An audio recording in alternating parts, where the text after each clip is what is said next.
Alrighty, ladies and gentlemen, boys and girls, children of all ages, today is the final drop of the night. I have here with me Bowser and just call me Ash. Bowser again played Hello, earlier everybody. today. Yeah. Hello. And of course Ash joined me on the last stream. So today we have the ever so wonderful match between KDCM and Fjord Visigoths. So we're going to get over to the map ban.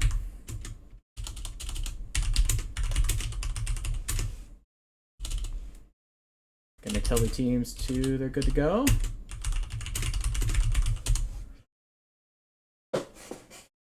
So, what do y'all think is gonna be the map order here? Just coming straight up from these two teams, knowing that these guys are both a little bit more brawl centric. Like, you think just gonna bring like HPG and then Terra and then maybe Bog or? So I think these teams are both very hard brawling teams. Some of the hardest probably in this entire tournament. I haven't seen them be capable of much else. So with that said, I would expect to see there's Terra from Fort of Visigoths. I think Terra is a strong map to rush on. I kind of would expect that pick. Going to it, I would expect maybe Viridian or HBG to be our next picks. Probably the next two best brawling maps. Frozen is really awkward because Frozen is, you have a lot of long sightlines. And so if you keep up your scouting, a lot of pushes and rushes can be stopped with high advanced warning. So, and there we go. We do see KDCM picking Viridian Bog, as I said. So I would expect HBG to be that third pick going into our third ban here. And I would anticipate neither of these teams want to play in Bear Claw. Oh, Okay, there's Bear. I am proven wrong. Fjord used one of their map picks on Bear Claw. Interesting. They might have something fun in the works. Yeah, I think I would kind of consider Bear Claw to be a little bit more like in Fjord's favor of kind of being able to do that little bit more of that mid range that they can do. Again, Frozen is the next map there from KDCM, so it's very interesting to see HBG is the last map. I am surprised. I don't know. I feel like I should be surprised to see that. I think I'm surprised to see that. I feel like HBG is a map where we'd see these guys just absolutely rip roaring in the basement, but that's not going to be the case, perhaps. Mm-hmm. So looks like Fjord's taking Team 1 on Terra. KDCM again is taking Team 2 on Bog. So far, making our lives a little bit easier with the side swaps. Yeah, Fjord again going Team 1 on Bear Claw.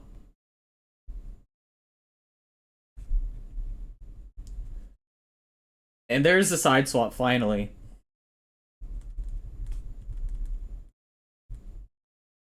I was talking with someone about it earlier. I think Frozen's probably the most team unbalanced map that there is, considering Team 1 has a little bit of the advantage to pushing for Theta. But I think you guys in Vile showed a really good way of being able to deny Theta pretty quickly and early on. Correct. We proved that there is not much of a disadvantage in the sides on Frozen City. I would say objectively, South side is worse. You have to navigate more obstacles, and you can potentially be crossfired a little bit harder. I think the distance is straight up longer. I could be wrong on that. I would say Bear Claw. Bear Claw is the map where side advantage is a real thing. North side on Bear Claw is straight up at a disadvantage for taking Theta. They are further away from the cap, and they have worse sightlines onto the cap. They do have other power positions on the map, such as the big D7 ridge. I anticipate we'll see Visigoths, as they picked Team 1, use that D7 ridge, of course. But like South side is just straight up better for playing Theta. So I'm a little bit surprised to see that they gave KDCM South side. That might be part of the psyop for picking Bear Claw. We'll have to see. Yeah, or maybe they're just more confident on that side. So again, the map order is going to be Terra, Bog, Bear Claw, Frozen City, and HPG, with really only one side swap after the third drop. So could we see a 3 out? Could we make this go to drop 5? I hope it goes to drop 5.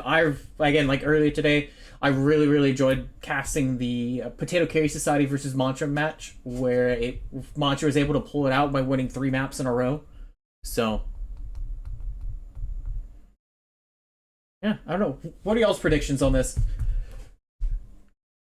I honestly predict it's going to be a very close series. I think both of the teams are pretty well evenly matched in skill, and I think we're going to see a drop 5 tonight. I think Visigoths have definitely put in the time and effort to practice.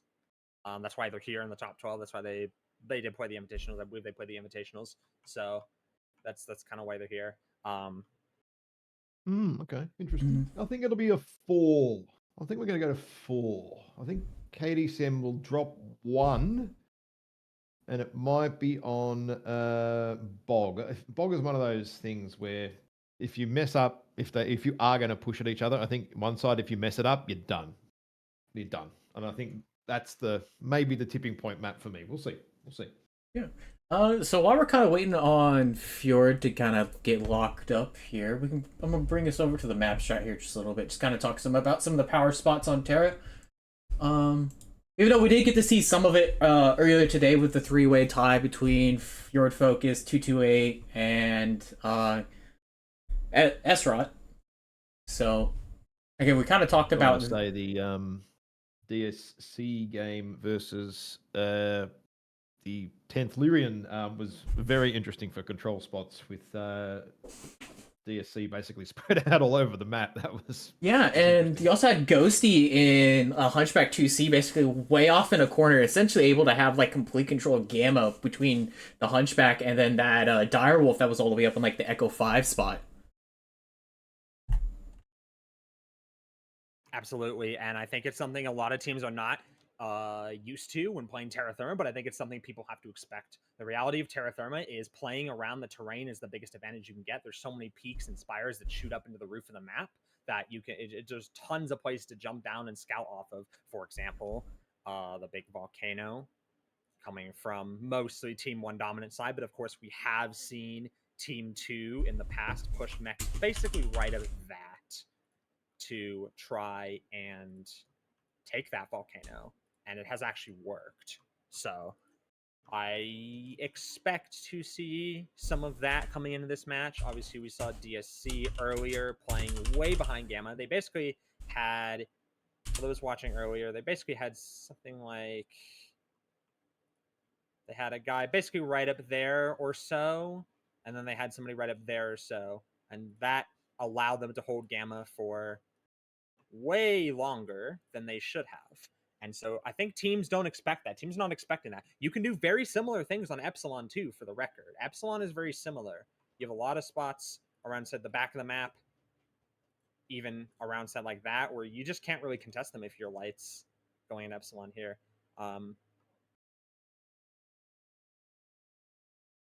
Yeah. You can take a lot of strong scouting off this little quick draw here, right off here. This is a position I don't see teams playing enough, and they need to play it more. Yeah, I believe DSC abused that very well in their match earlier, but even still. Yeah, I'm pretty sure it was either Nyan or Basalt that was in the mech over there. I know they had a Direwolf and an Executioner station basically across from each other, overwatching Kappa, and just basically had that really, really nice 3-cap hold and just completely foregoing Theta. So, looks like we're actually about to have both teams locked here. Fjord again locked Fantastic. At 475. KDCM locked at 480. Really not a whole lot to tell from the tonnage. So, but alright, both teams are locked, ready to go. We're going to be dropping here.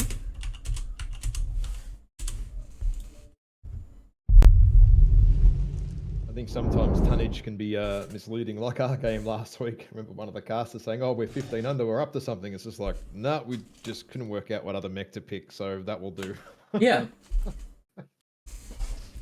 Yeah, it was a conversation earlier with Tios where it's like mechs at this point, you're not really looking at tonnage anymore, as you're looking more for specific hard points, quirks, everything. So like your 45 tonners are significantly better than 50 tonners, so there's no reason to ever bring them. Mm.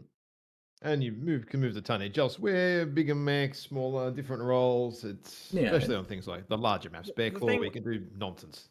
The thing with tonnage is that's very important. Is it's all about like looking for tonnage deviation. That's really what it's about. The difference between 475 and 480 is more or less irrelevant. But you start seeing like 465 against 480, yeah, you have to suspect something's up. So, oh, we don't 460, yeah, definitely 460. There's some sneaky shit going on. All right, so I'm gonna push towards the Kappa spawn area here. So I'll wait for the teams to kind of drop in here for a minute. So far, already looking at the team sides, it looks like Fjord has a bit more of a DACA push or receive essentially, with a Madcat Mark IIB, a Kodiak 3, but they also have an SR6, so that's probably going to be large pulse AR mediums if I had to guess.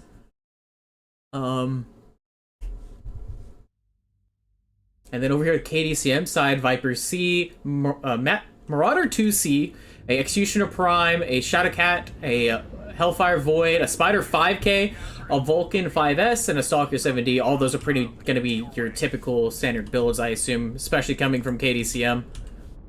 So, coming from Fjordlands, we have Icefair J, we have a Mistlynx G, we have a Spider 5K, Matcat 2CB, we have the Shadowcat P, we have the Storm Rhino 6, the Viper F, and the Kodiak 3. So, I like just observation. I like Fjordland's deck a lot better. I think the heavy laser bomb isn't as strong on this map, and it's not really due to the heat. It's more so due to the lack of, I would say, there's kind of a lack of range almost. We do see Fjordlands is going to come with, what is that, 6 people basically headed towards Theta to cut off, or sorry, KDCM is going to come to cut off Theta from Fjordland. They do get it, actually. Fjordland is not going to run onto Theta straight away. They might try the Mistlynx now that they've chased KDCM off a little bit. Yes, the Mistlynx is going to try from Arthin 00 on that Mistlynx. He might get Theta. KDCM, it seems like they're just going to let him have it. They do let him have Theta. Very interesting. They had so many mechs to try and deny that, but they didn't bother. And now they've revealed that they have 6 mechs in the middle of the map. I think it's 7, actually. We do see Stool Softener in that Viper trying to get up on the volcano. Fjordland sees him though and are burning him with the laser bomb in the back. The Storm Rhino. Stool Softener is going to abort that. He's going to jump off the volcano. I think he should have kept going for that. Yeah, just to keep up the scouting, if anything. And we see both these teams have kind of put themselves in a choke point here. We see that Fjordland has literally 5 mechs sitting in just a little tunnel behind Theta. Meanwhile, KDCM is kind of, it's very similar actually in one grid square with all 3 of their assaults, Teos and the Executioner, Snack and the Stalker, and Eats only heads in the Marauder, all covering the same angle. I don't really like that. I would like to see, we do see Teos moving a little bit. I'd like to see a bit more of a spread on these assaults here from KDCM. I will definitely say I do like how Logic and Jay are kind of playing in tandem with each other. Again, the Vulcan against Snubs and Mags, and you have the Shadowcat with Plasmas and AP Gosh, kind of both pop-tarting at the same time, really effectively using teamwork to really start damaging opponents at such a close range. So we do see dual Stool Softener trying to come back around the Fjord firing line, but it is... Andy's down to 57. We do see that. He's getting himself absolutely drilled. TCT open. Theta for some reason. He's standing on the Theta cap. If KDCM realizes this, he will be a free kill. And Revan in the Shadowcat not doing very well, down to 69%. Worse for the wear. System already... Atreus in that Kodiak down to 80% as well. The trades are going pretty well for KDCM. Eats only heads down to 72% on the Marauder. Orange is getting hurt, but of course it's a Marauder. Yeah. Andy is going to be quick. Oh, we see Noble Seed push way up in that Stone Rhino. I think they're so confused. I think Fjord is going to push into him. Teos had great angles in on Noble Steed. Revan goes down. Teos did finally get that angle. Fjord is going to try and jump on Teos with the light pack and with the assaults. Teos is down. Very good pick, Fjord. But at this point, they're 3 versus 5 at least with the assaults. Really damage to even contribute. Iron Wolfpack is going to go down in short order. They may get Snack though. They may get Snack. Yeah, down he goes. They do get Snack. Iron Wolfpack does go down for it. We see Jay coming in from the rear with his Vulcan. This is just an absolute cluster right now. Fjordland's assaults are pushed up. East is down. So at this point, Fjordlands has traded 1 for 3 on the lights to the assaults. Fantastic trading for Fjordland on the light pack. It's unfortunate Andy's down. So much damage early. We do see Andy going down there. System of Trace getting shot in the back by Stool Softener and the Viper. He's going to be the focus of KDCM's light pack. Call Me Gil and Stool Softener are going to take him out in short order here. Jay's taking a lot of damage. Jay might go down to Noble Seed eventually. He's not legged though. Logic Prime still pretty fresh. Arthin 00 in that Mistlynx. Very fresh, but I think ammo is going to be concerned for that. System's down. He's self-destructed. Stool goes down. Stool Softener goes down. This is closer than it looks. Yeah. Logic Prime self-destructs. Oh, that's terrible. Yeah. We're going to start going to the cockpit view at this point. So Eco Ninja is one shot on that Ice Fair in the lava, unfortunately. Zelnega overheated his leg off, but he is still with all of his guns. He almost just overheated himself again. It's a 2v2. Jay overheated himself. Oh, no. Oh, yeah, it's still a 2v2. Arthin has ammo. Arthin has ammo to win this, but Call Me Gil has the range and the speed. It's a 6v6 right now. The cap is in favor of Fjordlands, notably, because KDCM let them get Theta. They let them have that cap. Fjordlands is ahead in the caps, notably, by a lot. Call Me Gil gets legged. Oh, no. Yeah. Call Me Gil is going to be short order for Arthin 00 here on that Mistlynx. Yeah, and Artillery Hamster we see is legged, but he's coming in for the side shots. Call Me Gil will go down very shortly here. Yeah, I think Gil kind of made the mistake of essentially splitting himself off from his teammate, because again, Zell is still up with a Hellfire, and he has a bit of range and a little bit of DPS, Yes. but... They needed... Gil needed to run towards Zelnega. Zelnega still has his guns. We do see Zelnega and Jay together on Theta, but at this point, it's almost... Actually, I'm sorry, Jay's down, it's just Zelnega. At this point, it's going to be all she wrote, because Zelnega is legged on Theta. If Zelnega had legs, he could maybe chase down Artillery Hamster, get that kill, but unfortunately, Arthen 00 on that mislink's still fresh on his legs. It looks like Artillery's gonna go and challenge Zell here. Or not, maybe. That was... My goodness. That was a fantastic turnaround from Fjordlands. Their assaults got absolutely drill pushing onto Theta, but the lights came in at the right time. KDCM did not maintain scouting on the sides for their assaults, and their lights were not in position to help their assaults. We literally saw Fjordlands Light Pack run through their entire team, kill Tios, kill Eats Only Heads, and then kill Snack. Just back to back to back before Iron Wolf Pack went down. Their lights were not ready to stop it. I think the other thing as well is that the lights moving in that quickly from FJRD looked like the KDCM guys panicked a little bit. So rather than finish off all of those assaults, which were pretty much one touch, they left them up and they just kept shooting and absolutely barreling down on KDCM because they kind of lost a little bit of focus there. Yeah. So we do see Artillery Hamster is going to take the fight with Zelnega. Is he going to win it? Zelnega still has all of his weapons. Artillery takes a big hit there. This is pretty much just for pride at this point. I think he cooked his leg. Artillery's winning. Zelnega's not able to land the shots on the Spider, who's very well leg shielding. Artillery Hamster's doing a great job leg shielding. He does finally get him, though. Zelnega shutting down due to heat. Just about dead there. Yeah.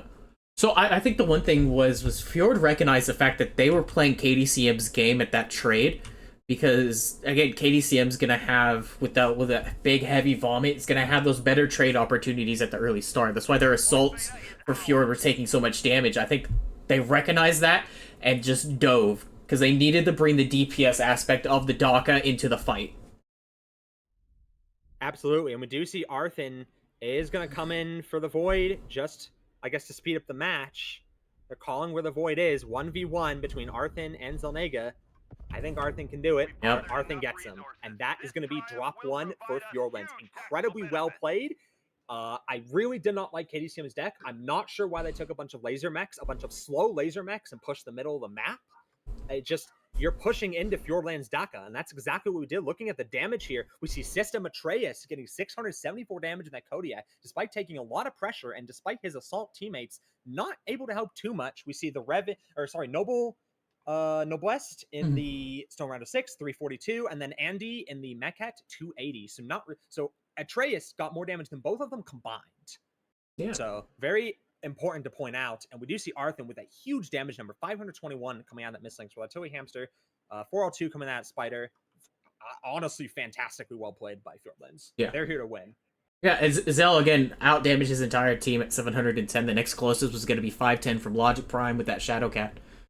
So, but of course, in Zell doing so much damage and KDCM taking such a hot build, he blew his own legs off via overheat, which meant he could not contest the light fight and he could not save Gil, the only non-legs light on his team, from getting ran down basically 2v1 by Fjord's leg spider and, of course, the unlegged mislinks.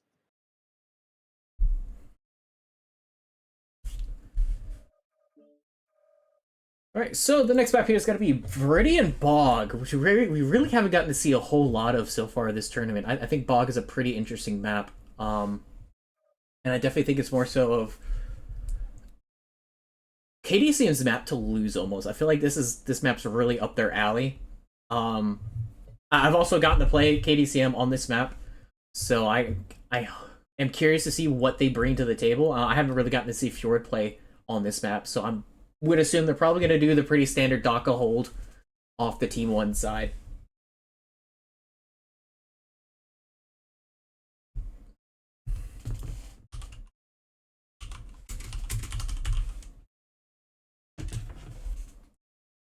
So, looking at the map, this is the fun one to draw, I reckon. Viridian is very interesting. Mm. You can do everything on Viridian. So you have, obviously, you have your very strong trading positions from team one side, perhaps even more towards the back of the map. You get the color in the right mix for once. So something more like that, something like that, something like that. So we see, I would say, that looking at the team two trading positions, like there, that's the big one everyone knows about and everyone sees. Everyone throws a mech there or two there. And I would say this position is more influential to the match and closer, even though physically it's sort of similar distance to the Theta Cap. In reality, it's just the sight lines are better, it's more pushed up, and it's just a more dominant position coming from Team 2. So that will be Visigoth's advantage to play. Or, I'm sorry, is it KDCM? I believe it's KDCM. KDCM. Yep. Yes, KDCM. it's KDCM. So that will be KDCM's advantage to play. We saw they like their mid-range trade with all that vomit coming into Terra Therma. Not a map I would have expected that much laser vomit on. So hopefully they do something very similar on Bog, because I think that strategy would be a lot more effective on Bog. However, there is something to be said for these push lanes. You have these super strong push lanes right through here, basically, that if you're not scouting stuff like this, you're not scouting stuff like that, you don't have a lot of distance, right? So you can have mechs anywhere you want them on any sort of high ground you like, and they can just get absolutely railed by these Fjord potential DACA mechs that we have seen they brought in Terra Therma.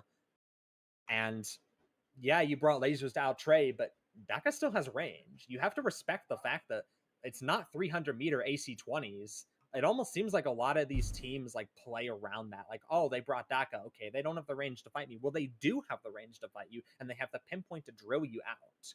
So it's something these teams have to be prepared for. Yeah. With some plasmas too. You're looking at 55, 60 damage a pop. It's not far off a laser bomb alpha on most mechs. Yeah.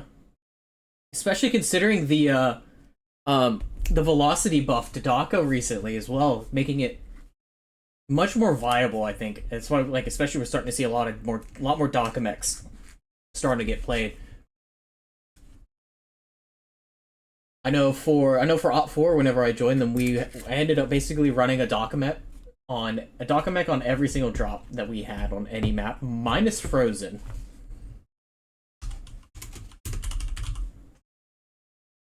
Team 1 went ahead and locked here. So they got 3 Charlie, 3 Bravo, and 2 Alpha coming from Team 1 of Fjord. 2 Bravo's interesting. I wonder if... You'd have 1 there maybe if you were going to Epsilon, but 2, unless you're putting like someone up high to be long range to watch that Delta 5 or Echo 5 ridges and the low ground. Yeah, 2 in B5 is interesting for FJRD. I think they're sending 1 to 3. Epsilon and then 1 to Delta. 3 in Bravo. Yeah, I think you have 1 trader, 1 capping Epsilon. I think you have another light scouting Delta 5.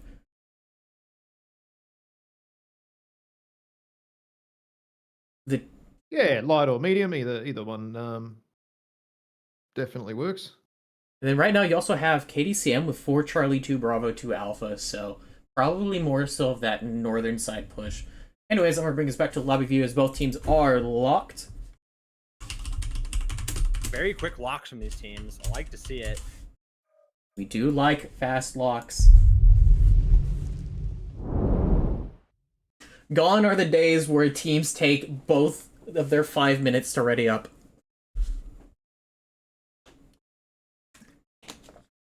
Just kidding. I think one of the teams ended up bringing like 4 minutes and 30 seconds before they locked.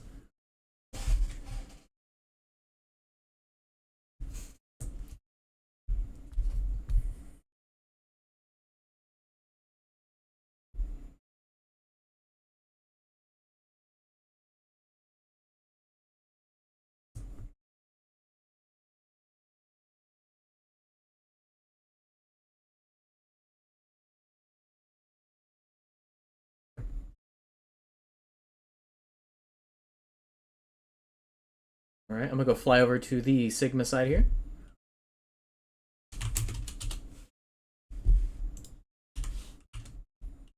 So from KDCM, we have a Summoner B, a Charger N7, a Mislinks Ebon Dragoon, a Spider 5K, Crusader 6T, Shadowcat, a Longbow Overcharge, and a Zeus Skoko. I think this is definitely going to be a big old heavy push from KDCM. So looking at Fjord, we have Linebacker, Stone Rhino 1, the Dakar Rhino. We have an Executioner. We have an Osiris 1P, Mislinks G, Charger number 7, Viper F, and Shadowcat P.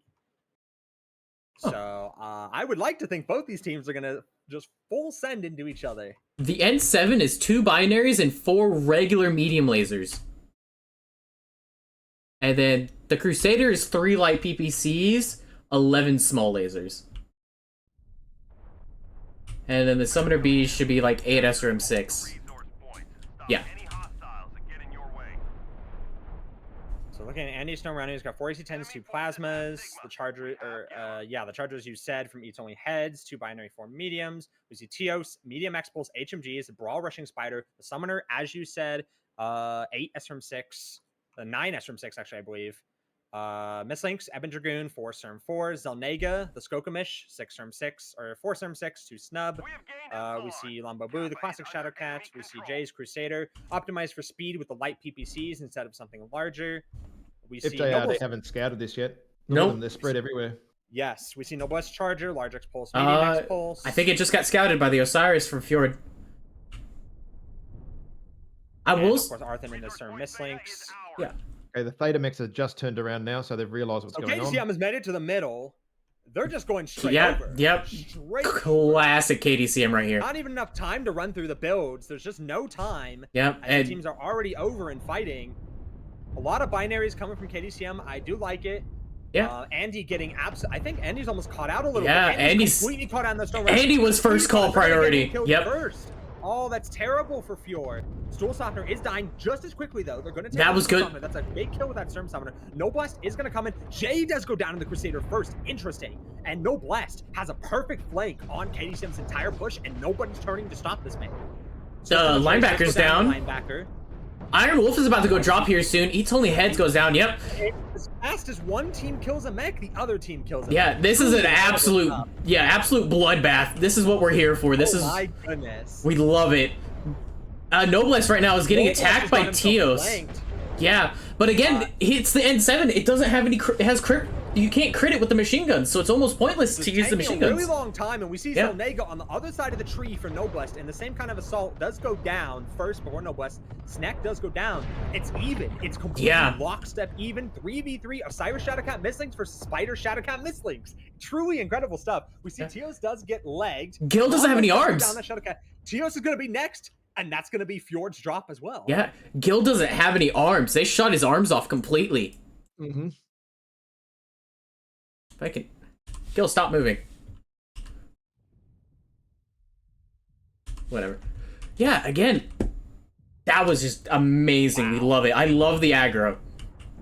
Wow, I mean, more than the aggro, like, the aggro is cool. And there goes Call Me Gil. That's going to be the second drop win for Fjord. Very well played. KDCM just barrels into the same spot. They don't consider, like, the fact that people could be flanking. They don't consider the fact that they could be walking to crossfires. They just full send it. And, I mean, it's respectable, but, like, I don't know. Yeah.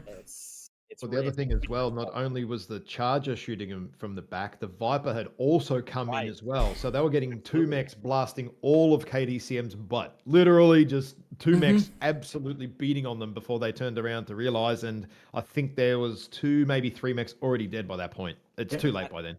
And of course, we can even look at some of the map paper. Like here's the thing, KDCM should have had a tremendous advantage getting Andy, who was pushed far too far ahead with so little scouting.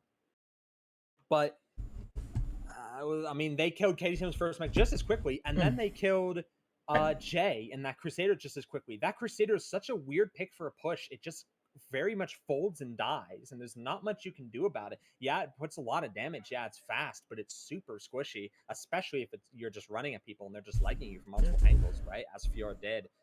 They kind of received that as well as they could have, considering the scouting. Like, would you rather have taken like a catapult or something for 65 tons as opposed to that Crusader? Absolutely, you always do that. The Crusader is just too squishy Mhm. taking it in a push, and that's why we've seen a lot of top teams actually just not even taking the Crusader. We've actually just seen a lot of the top teams in the invitationals and in comp queue for those paying attention to that meta, and of course in these matches this weekend. People have just not been bringing the Crusader a lot of times. Versus last year, we saw the Crusader a pick on every single map by every single team on every single side. On this year, it's not happening. You have to wonder, why is that? Well, it's because the meta evolved and it's a lot different. It's a less friendly meta for the Crusader. I remember living in the Crusader last year. It was a grand old time. Um, I think it's also very interesting a little bit some of the different builds. Like again, you talked about the Crusader earlier with the 3 light peep, 11 smalls, having the speed to be able to kind of keep up with the push. I think with KDCM, I think if they just took that split second to let the Skoko go first, because that Skoko is, for it may be a Zeus, but it is incredibly tanky because of its structure and armor quirks, and then letting like the N7 go forward, and then letting everything else like the Summoner and all, and just kind of going in and falling right behind for that push. I think it would have been a little bit more effective for them instead of just the Summoner just straight nose diving in there. I mean, it worked on killing the Stone Rhino, but again, just absolutely. And like I think also like there was a binary medium laser N7 on KDCM side as opposed to the Fjord, which was large X pulse, medium X pulse. Right. Again, they have this. I respect KDCM's decks. There's clearly a lot of thought put into them, but I think the way they're putting their mechs is just very confusing. Like they're doing a full send shove with like a binary hybrid bomb number 7. It's very interesting, and I think you could have more optimized picks coming in. You could just flick over to the match strat, because there was a minor thing that KDCM could have done, which would have changed quite a bit of Yeah, things. absolutely. So when they came up to Echo 5, they crossed over, and then they went over here, and they kept going down, right? Now, if they had have come right a little bit, they would have avoided all of the FJRD crossfire. Well, not all of it, but a fair bit of it that was coming from sort of in this direction, coming their way, right? So if they kept diving off, rather than dive to the right, if they went to the left, would have mitigated a fair bit of damage, and they probably would have been able to see the Charger and the Viper too, which might have made the difference. Do you think that that decision could have been just like a lack of information, or it was, hey, we see this Stone Rhino, we know it's big and bad, we have to get it off the field as quickly as possible? Well, if you're KDCM, right, there's a couple things happening for your push. So you're under the understanding that you have to just full send, right? Your push didn't really get scouted. You didn't really see much opposition. It got scouted last second. You just kind of have to go. The enemies, by the time Fjord scouted KDCM's push, they were like in their face. So you don't stop at that point. You have to keep going. If your strat was to come in and push, you have to keep executing that. So that's as far as KDCM is concerned. They can't really be worried about a Charger coming on the side, but you have to be able to react to it. And I think it was the reaction that failed. Those Fjord mechs coming from the side. I just like their deck was just very interesting too, because you saw Fjord, those 2 mechs that came in from the side, the Viper and the Charger, were not in the initial fight when KDCM killed the Rhino, right? And so KDCM lost 2 mechs before Fjord lost 2, in spite of the fact that Fjord was down 2 mechs in the initial fight. You know what I mean? So it's I'm not sure if that's a mech issue, that's a skill issue. It's very interesting to see that though.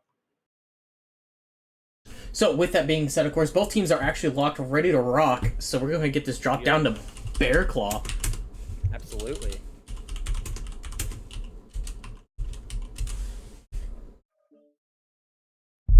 You know, kind of sad again. We don't see really any Thunderbolts so far coming from either teams at all, really. I think Thunderbolts are incredibly strong, especially on those past 2 maps that were dropped. I'm not sure. That sounds like a absolute crackpot take, to be honest with me. I could see where they could be very niche, a niche application. We might see something like that come towards the end of the tournament this year, but I would be shocked to see them before that personally. They're just far too niche in any sort of competitive environment, much like the LRMs of the past. Yeah. I'm flying over to the Sigma side again. All right.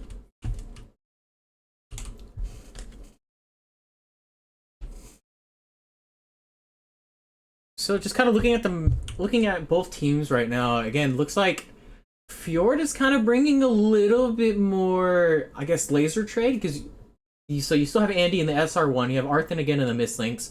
Artillery Hamster in the Cyrus 1P, a highly DPS damage machine. I think that was your theory crafting, if I remember correctly, when the pass happened.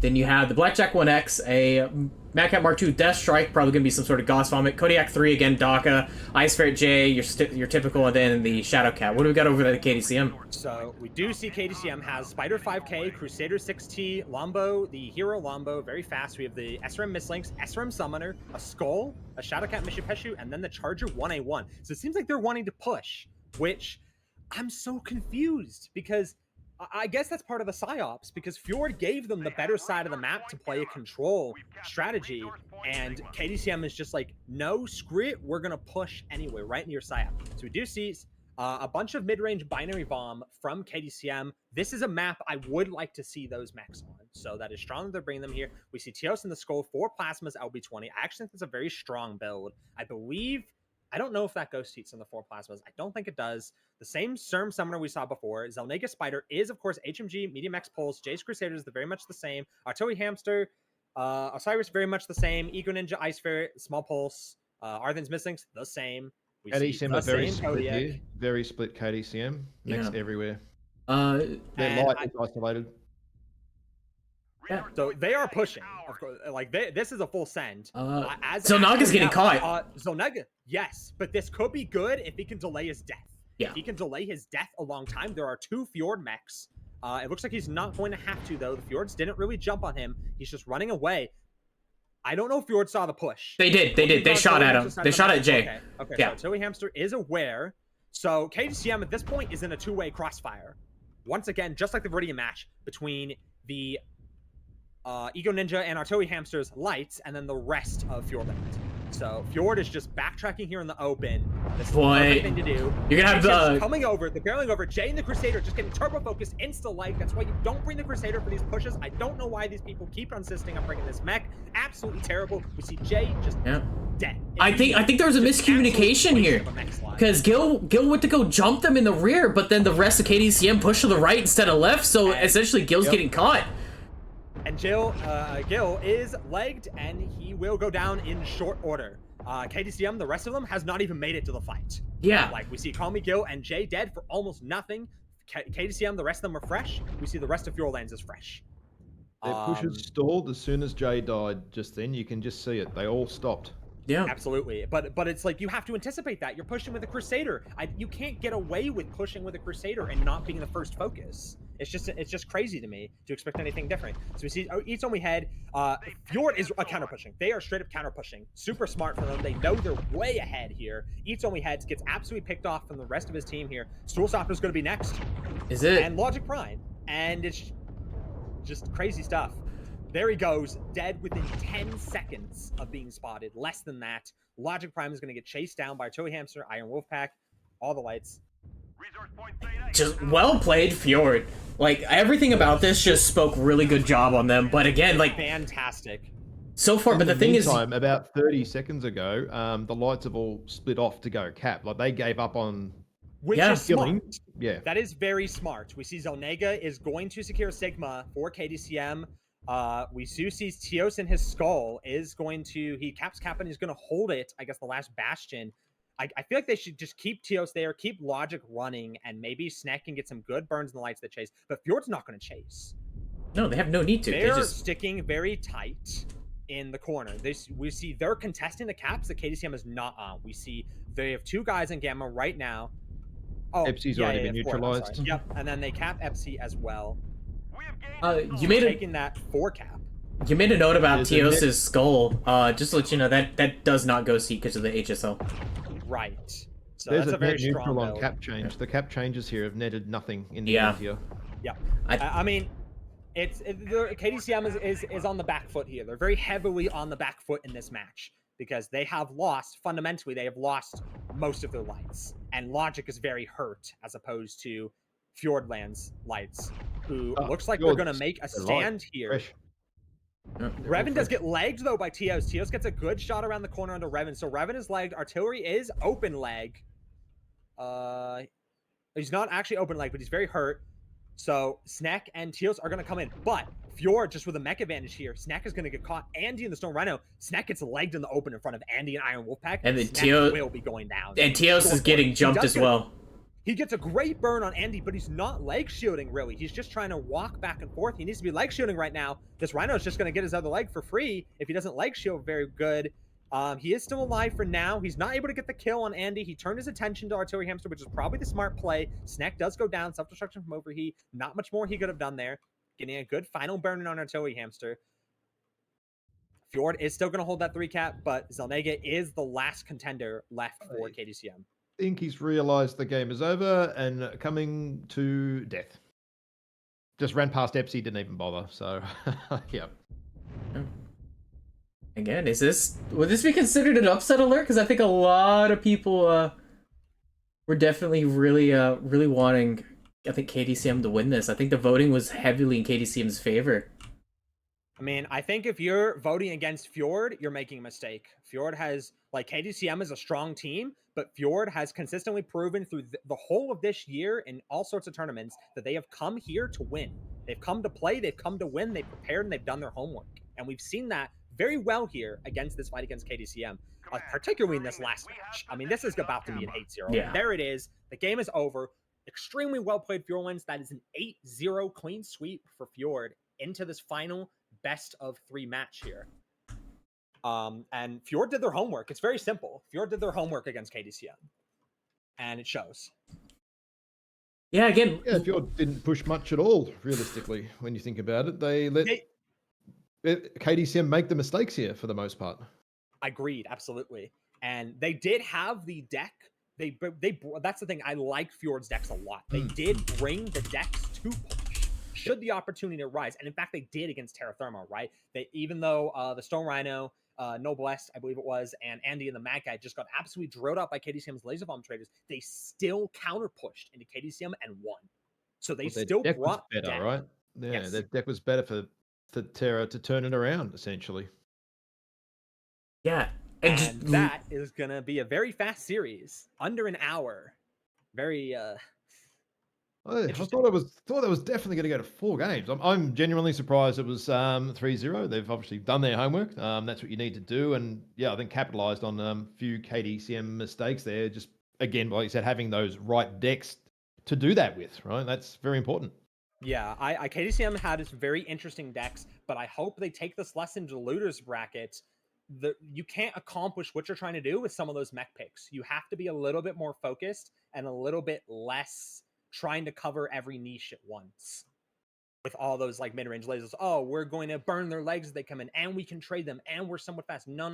You need to focus a little bit more on what you're trying to do, or you're going to get hard stopped by people like Fjord, who did their homework and brought, for example, Daka. We saw Fjord bring Daka to every single match. You know what we didn't see KDCM bring? Daka to any of these matches. It makes a difference, a big one. Yeah, Daka needs to be respected. Yeah, it's again, especially with the buffs they've received recently, I don't think there's any reason to not run Daka at this point in time. Like, again, it's just... Agreed. It's so strong right now, and it helps, and it's a great counter to a lot of different things, and it gives you the ability to kind of flex around a little bit, so... Yeah, I felt like, especially that Terra, if KDCM could have brought a mix of laser and Daka rather than all laser, again, just having a bit more heat cap available. I'm kind of thinking now that that Terra game, that a lot of KDCM's mechs were most likely heat capped as well. That wouldn't have been helping. Yeah. Yes, and we saw that, for example, from Zelnega's Hellfire, blew his own leg off. Not even really his fault. It's just the mech is too hot. And as I said at the start of Terra, it's not necessarily even the map heat. It's not even necessarily about the map heat. But when you're fighting a team like Fjord, you have to expect they're going to be aggressive. And you have to expect, if you're KDCM, expect these guys to be aggressive and expect these guys to push.